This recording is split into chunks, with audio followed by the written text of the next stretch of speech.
안녕하세요. 오늘은 2026년 세계 반도체 시장의 전망을 해보는 시간을 갖도록 하겠습니다. 구글 팀 리서치에서 리서치한 결과를 토대로 영상과 한 자료 집니다. 참조하시고 오늘도 좋은 하루 보내세요. 그냥 참조로만 보세요. 2026년 글로벌 반도체 산업은 지금 한 번도 경험하지 못한 규모의 구조적 성장 구간에 진입하고 있습니다. WSTS는 2026년 시장 규모를 9,750억 달러, 사실상 1조 달러 시대 도달 직전으로 전망합니다. 이는 단순한 재고 사이클의 회복이 아니라 AI라는 새로운 수요축이 등장하며 시장 자체가 확장되고 있음을 의미합니다. 우리는 지금 반도체 산업이 위기를 지나 다시 순환하는 단계가 아니라 AI라는 거대한 수요 블랙홀을 중심으로 완전히 다른 성장 궤도로 이동하는 순간을 목격하고 있습니다. 이 성장의 가장 큰 중심축은 두 가지입니다. 하나는 고성능 로직, 즉 AI 연산을 담당하는 프로세서입니다.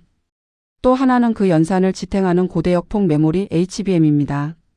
2026년 로직과 메모리는 각각 30% 이상의 성장률을 기록하며 시장 전체를 끌어올릴 것으로 예상됩니다. 이나노 파운드리 경쟁, HBM 생산 우선 배정, 그리고 첨단 패키징 확보가 시장의 가장 큰 전략 요인으로 떠오르고 있습니다. AI 서버 한 대에는 수십 테라바이트의 메모리가 필요합니다. AI 모델 하나가 학습될 때마다 메모리 사용량은 기하급수적으로 증가합니다. 따라서 2026년에도 메모리는 단순 부품이 아닌 전력과 연료에 해당하는 코어 자원이 됩니다. HBM이 부족하면 AI 클러스터 확장이 멈추고 패키징 공정 수율이 낮으면 GPU AI 가속기 출하 자체가 지연됩니다. 즉 반도체 산업의 병목은 더 이상 팹 용량이 아니라 후공정 패키징, 테스트, 그리고 코마이너스 패키징 기술입니다. 자동차 분야에서도 큰 전환이 일어나고 있습니다. 전기차 자율주행 센서, AI 기반 주행 제어 시스템으로 인해 차량 한 대에 들어가는 반도체 탑재량은 지속적으로 증가하고 있습니다. 내연 기관차의 반도체 탑재는 줄어드는 반면 전기차 및 자율주행 차량의 탑재량은 연 10% 이상 증가할 것으로 전망됩니다. 이제 자동차는 기계가 아니라 움직이는 컴퓨터이며 이 변화는 메모리, 전력 반도체, 아날로그, 센서 수요를 동시에 끌어올리고 있습니다. 지역별로 보면 투자 집중은 더욱 선명합니다. 2026년 장비 투자 상위는 중국, 대만, 한국이며 EUV 장비, 후공정 장비, 패키징 장비의 70% 이상이 아시아에 배치될 것으로 예상됩니다. 미국과 유럽은 기술 주권 확보를 위해 인센티브 정책을 강화하고 있지만 가장 빠른 속도로 CAPEX가 투입되는 국가는 여전히 아시아입니다. 핵심은 속도와 수율이며 투자금이 들어가는 곳이 산업의 무게중심을 결정하게 됩니다. 그러나 기회만 존재하는 것은 아닙니다. 2026년은 메모리 가격 상승과 공급 불균형이 본격화되는 시점입니다. HBM 생산이 우선되며 범용 D램 공급이 타이트해지고 1TB급 엔터프라이즈 NAND는 이미 공급 부족 조짐을 보이고 있습니다. 2025년 이후 D램 계약가는 30% 상승했고 2026년 상반기에는 추가 20% 상승 가능성이 제기됩니다. PC와 스마트폰 제조 원가는 빠르게 증가하며 최종 소비자 가격 인상으로 이어질 가능성이 매우 높습니다. 이로 인해 수요는 단기적으로 둔화될 수 있으며 TRENDFORC는 노트북 출하 전망을 기존 1.7%에서 2.4%로 하향 조정했습니다. 한편 지정학 리스크는 새로운 형태로 진화하고 있습니다.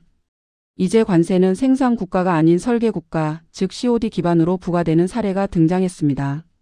제조지만 이동하는 전략은 더 이상 위험을 피할 수 없으며 R&D 설계센터 IP의 물리적 배치까지 고려해야 합니다. 이는 글로벌 기업에게 완전히 새로운 숙제를 던집니다.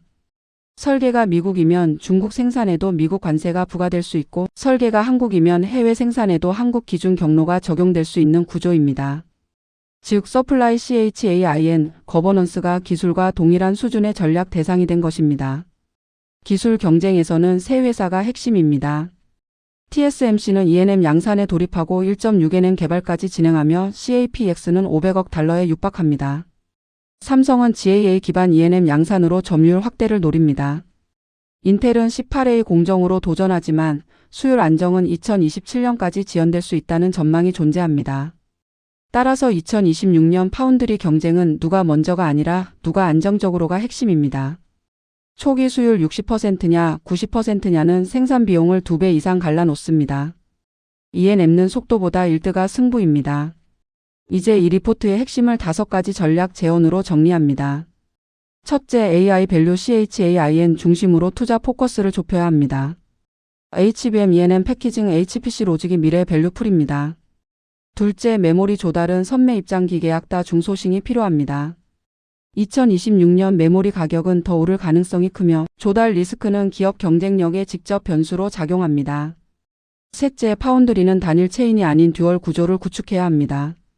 TSMC 삼성 조합은 수율 변동성에 대한 최적 해지 전략입니다.